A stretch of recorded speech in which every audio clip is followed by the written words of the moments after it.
As Rimuru confronts Hinata, Shion also decides to deal with Leonard and Gerald. As soon as Shion arrives on the scene, Leonard immediately starts sweating after witnessing the kind of aura Shion is emitting. Shion gives them two options.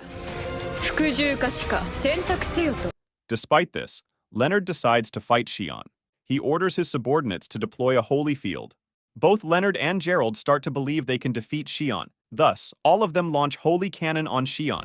Holy Cannon!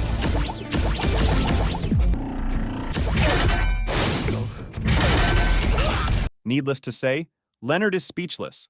Shion then tries to intimidate them and make them surrender. Surprisingly, Shion tries to negotiate. Well, Rimuru ordered everyone to avoid eliminating any of the sages. Shion then tries a different approach. She implies that she wants to prove the gap in their strength.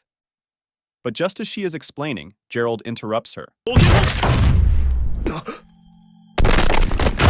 As a result, Gerald loses one of his ears. Thus, Shion tells the sages to hit her with their most powerful attack, and if she can withstand the attack, they will have to surrender. Gerald happily accepts her proposal. Meanwhile, Leonard begins to suspect that something is wrong. He also tries to stop Gerald.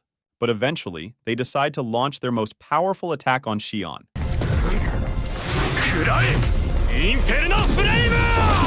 However, she easily evades their most powerful attack.